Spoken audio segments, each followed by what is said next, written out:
Ayun, good morning mga kapanyero. Ayun, Morning. eto na naman kami sa harapan niyo mga followers at saka viewers. Magandang umaga sa inyo. Ito, magbibigay uli kami ni Mrs. sa inyo ng isang kumbaga, palaisipan o logic para din, magawa niyo rin sa inyo o sa mga anak niyo, ma-practice yung mga isip ng anak niyo para mas mabilis silang mag-isip. Pupuwede niyong gawin 'to. Eto na nga yung ating mechanics ng games, mami. Ito highway, highway 'to. Yang karton na 'yan, yang brown na 'yan, highway diyan. Hindi ibig sabihin 'pag highway, bawal ka basta-bastang tumigil. Sa gitna, ha. Ito, assuming na bus. Ito ang tanong ko, bakit kaya itong bus na ito, kahit pinagbabawal diyan tumigil, ay emergency siyang tumigil diyan? Yan. Yun ang tanong ko. Kahit mahigpit na ipinagbabawal na tumigil diyan kasi nga highway yan, bakit itong bus na ito ay emergency tumigil diyan? Naplatan. For 100 pesos. Kaya siya tumigil, naplatan siya.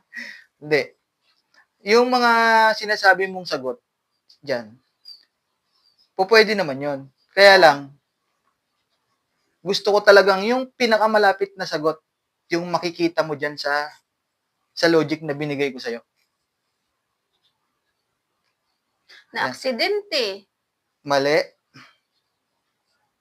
For 100 pesos, kailangan makuha mo na to kasi Oo nga eh. lukot-lukot na eh. Hindi ko talaga makuha-kuha yan eh. Okay.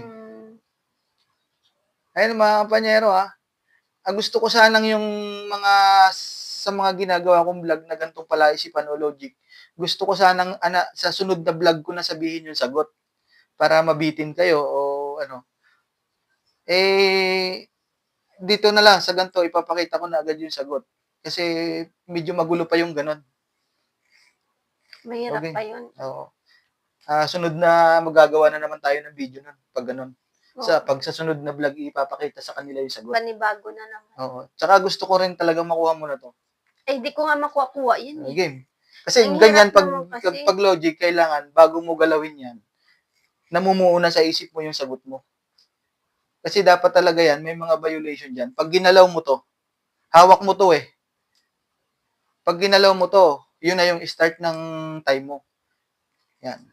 Yan. Ngayon, parang ano na lang yan, ginawa ko na lang na clue. Ako na mismo ang naglagay. Yung tanong ko na lang, bakit siya emergency tumigil dyan? Ang isa talaga dyan eh, ang ano ko talaga, aksidente. Aksidente. Oo, kasi nasa highway ka. Hindi ka naman basta-bastang ano, kasi ang sa highway, ang bibilis ng takbo dyan. Paano ka makatigil dyan? Babanggain ka ng sa huli mo. Sige. Kung hindi ka naman aksidente, naplatan ka. Sige. Bawal ka naman magbaba ng pasahero dyan. Bawal ka naman mag-pick up ng pasahero dyan. Sige. Yun na yung sagot mo. Oo. Sure ka na doon. Ayaw mo na mag-isip talaga.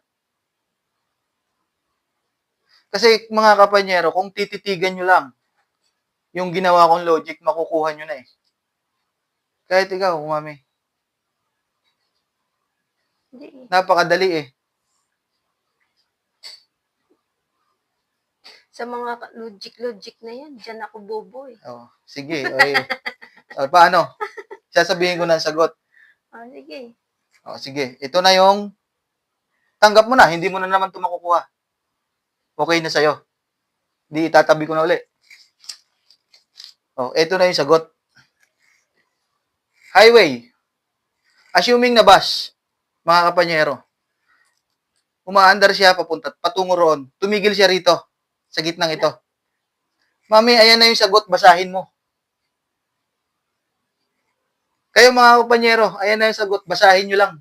Babasahin nyo lang. Iihi. Ayan lang mga kapanyero. Ayan lang. Ayan na mismo sa iyo ang sagot eh. Kaya logic, ayan na.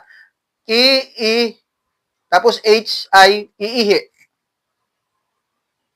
Hindi ka nga pwedeng bumaba dun eh. Eh, emergency na nga eh.